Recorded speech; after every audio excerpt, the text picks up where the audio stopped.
Hey, how you doing guys, and welcome to another video. So today we're going to break down the question, how did Palpatine survive his fall in Return of the Jedi? Now there may not be an answer to this at all because, to be honest, they might have just made this up on the spot for episode 9, but we don't know yet. So what we're going to do is we're going to dive into it and find out how it may have been possible for him to survive and the ways he could have done it. So we know from Battlefront 2 and other games and novels and books that he had a contingency plan where he would escape to Exegol and clone himself into a new body. After he was thrown down the reactor shaft by Darth Vader, he transferred his essence into a weaker body. We know that from episode 9.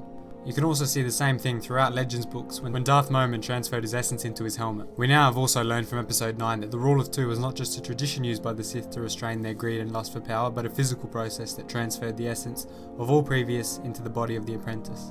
We saw this in the moment that Palpatine was ready to transfer his essence to Rey through the Rule of Two.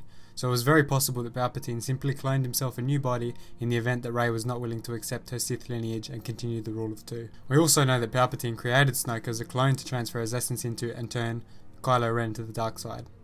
The voices in Kylo Ren's head, which he thought were coming from his grandfather Vader, were actually Palpatine manipulating him and getting him once again to the dark side.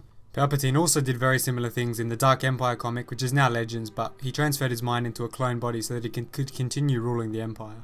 Finally, as we learned in the Rise of Skywalker visual dictionary, the thousands of Sith worshippers seen on Exegol surrounding Palpatine are known as the Sith Eternal. It's unclear at this point whether these beings are clones created by Palpatine like Snoke, or just Sith worshippers who have congregated onto the ancient Sith planet of Exegol. If these are clones created by Palpatine, it's pretty clear that he intends to continue growing his power and maybe even ruling the galaxy again until he can find a suitable heir to the throne.